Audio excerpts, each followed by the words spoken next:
hari Senin 12 Rabiul Awal tahun ke-11 Hijriah, bersamaan dengan hari lahirnya Rasulullah, hari Senin tanggal 12 Rabiul Awal tahun ke-11 Hijriah, Allah perintahkan kepada malaikat Jibril, Jibril, kau turun jemput kekasihku Muhammad, cabut nyawanya, dengan catatan tanya dulu, jika dia sudah mau lakukan tugasmu, tapi jika belum mau tunda tugasmu sampai dia mau.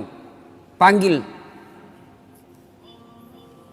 3 malaikat menyertaimu, Mikail, Israel, Israfil. Turunlah malaikat. Di langit ke-7 mereka masih berempat, langit ke-6 mereka masih berempat. Sampai di langit pertama malaikat Jibril berkata, wahai malaikat pencabut nyawa, kau sajalah yang turun ke dunia. Saya tidak tega menemanimu dan melihat engkau mencabut rohnya Muhammad SAW. Lalu malaikat pencabut nyawa berkata, Jibril, kenapa kau tidak turun menyertai kami? Bukankah selama ini engkau yang menyertai Rasulullah? Bukankah selama ini engkau yang menemui Rasulullah? Kami tidak pernah menemui Rasulullah. Turunlah bersama kami. Jibril berkata, maafkan saya tidak betul-betul tidak mampu melihat engkau mencabut rohnya Rasulullah. Turunlah 4 malaikat ini. Lalu malaikat mengetuk pintu Rasulullah, ketuk rumah Rasulullah. Assalamualaikum warahmatullahi wabarakatuh ya Rasulullah. Nabi dalam rumah menjawabnya, waalaikumsalam warahmatullahi wabarakatuh. Fatimah membuka pintu, ternyata tidak ada orang di depan pintu.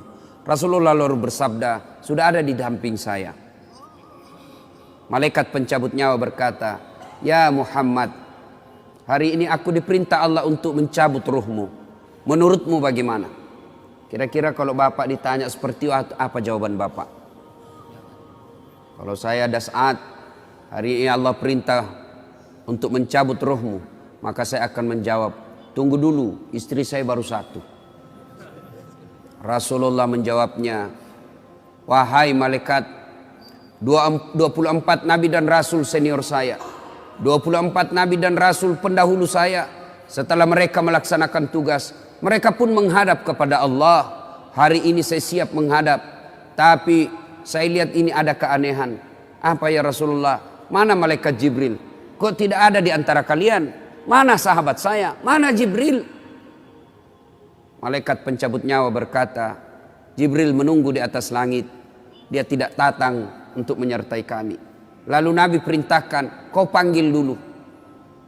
Ada perkara yang penting yang ingin saya tanyakan kepada Jibril.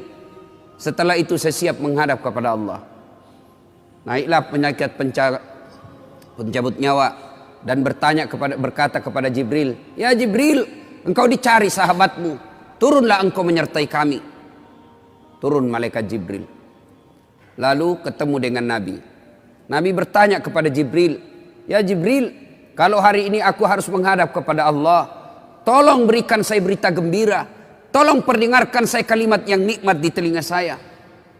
Lalu Jibril bersabda, ya Muhammad, saya dapat berita gembira dari Allah. Seluruh malaikat yang pernah Allah ciptakan antri untuk menyambut rohmu ya Muhammad. Apalagi ya Jibril, ya Muhammad, seluruh nabi 24 haram masuk surga sebelum engkau lebih dulu. Meskipun engkau nabi paling terakhir, tapi Allah memberikan garansi dan jaminan haram seluruh nabi dan rasul masuk ke dalam surga sebelum engkau lebih dulu ya Muhammad. Nabi mengucapkan alhamdulillah. Apalagi ya Jibril, ya Muhammad, jika engkau punya dosa dan kesalahan, Allah telah mengampuni dosa dan kesalahanmu. Nabi bersabda, alhamdulillah. Tapi ya Jibril, itu kan saya, itu diri saya. Ya Jibril, saya tidak cemas soal diri saya tidak ragu soal diri saya. Yang saya cemaskan umatku ya Jibril. Bagaimana umatku sepeninggal aku kelak? Subhanallah, Nabi tidak mencemaskan anaknya, Nabi tidak mencemaskan istri beliau, Nabi tidak mencemaskan keluarga beliau. Yang beliau cemaskan umatku ya Jibril. Jibril lalu berkata, baiklah kalau begitu ya Muhammad, nantikan saya. Jibril lalu menghadap kepada Allah. Selang beberapa saat muncul kembali dan berkata, "Ya Muhammad, aku telah mendapat berita gembira dari Allah. Meskipun engkau sudah tidak di tengah-tengah mereka, meskipun engkau sudah tidak berada di tengah umatmu, selama umatmu berpegang kepada Quran dan Sunnah, mereka akan selamat dunia sampai di akhirat." Mendengar ini Rasulullah lalu tersenyum dan berkata, "Alhamdulillah, segala puji bagi Allah. Malaikat pencabut nyawa, silahkan laksanakan tugasmu."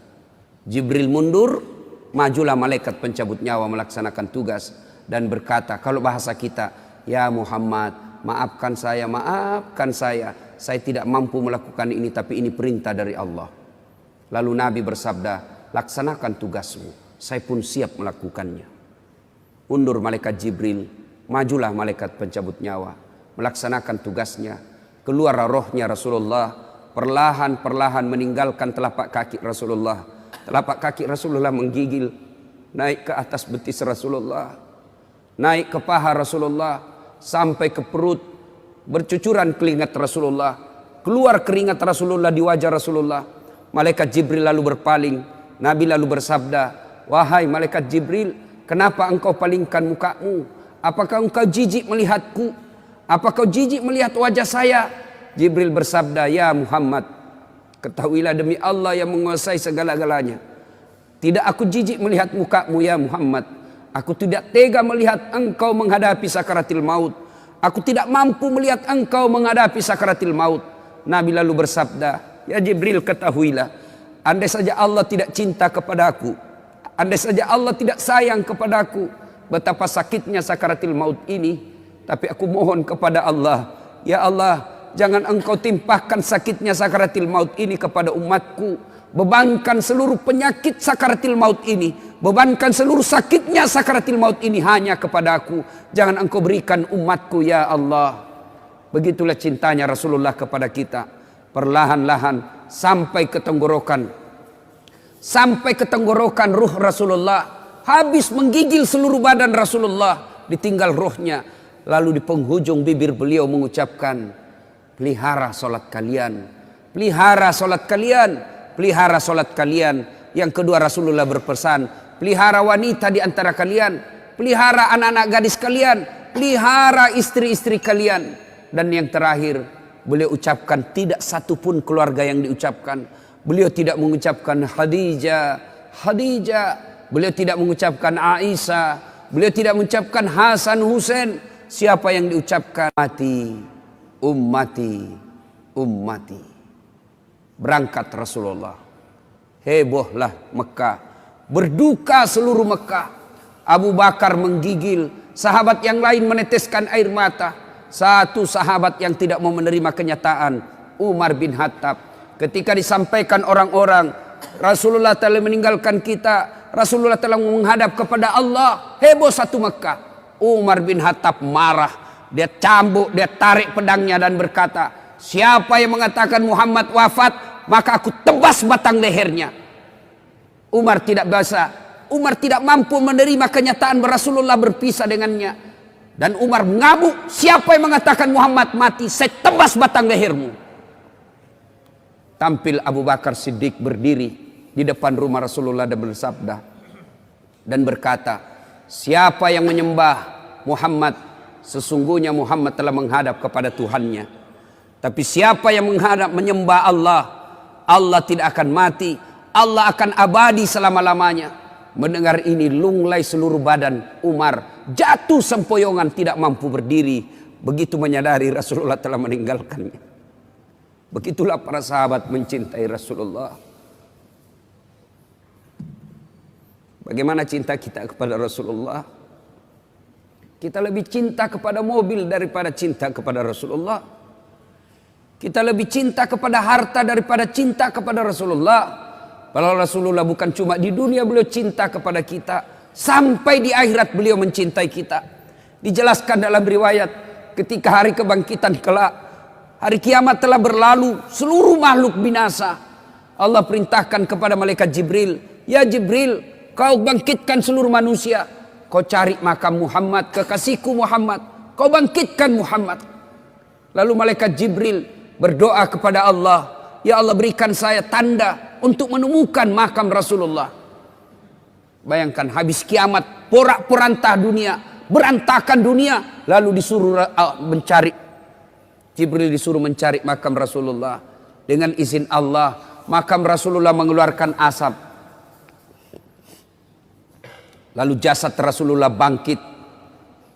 Seperti kalau Bapak lihat sirkus, naik jasad Rasulullah terangkat, ya kurang-kurang seperti ini.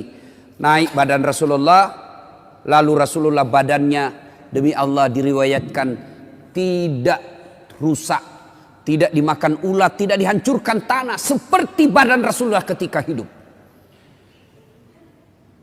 Bangkit Rasulullah seolah baru bangun dari tidurnya. Dia gosok mata Rasulullah. Begitu terbuka mata Rasulullah seolah bangun dari tidur. Begitu dia buka, nampak ada Jibril di depannya. Lalu Rasulullah berkata kepada Jibril, "Ya Jibril, hari apa ini?" Jibril menjawab, "Ya Muhammad, inilah hari kebangkitan seperti yang Allah janjikan kepada kalian." Kira-kira saat itu siapa yang dicari Rasulullah? Apakah beliau mencari bapaknya yang tidak pernah dilihat sama sekali? Apakah beliau mencari ibunya yang hanya 2 tahun 4 hari bersamanya? Apakah beliau mencari cucu kesayangan beliau Hasan Husain? Tidak. Tidak satu pun keluarga beliau yang dia cari. Pada saat itu Rasulullah bersabda, "Ya Jibril, kalau ini hari kebangkitan, aina ummati? Mana umatku? Mana umatku Jibril?" Kita yang dicarinya. Begitu cintanya Rasulullah kepada kita. Rasanya tidak ada satupun pemimpin di dunia ini yang mencintai umatnya seperti cintanya Rasulullah sallallahu alaihi wasallam kepada kita. Mari kita lihat cinta kita kepada Nabi. Salawat aja kita malas. Sallallahu ala Muhammad, sallallahu alaihi wasallam, sallallahu ala Muhammad, sallallahu alaihi wasallam. Ya Nabi, salam alaik. Ya Rasul, salam alaik. Ya Habib, salam alaik.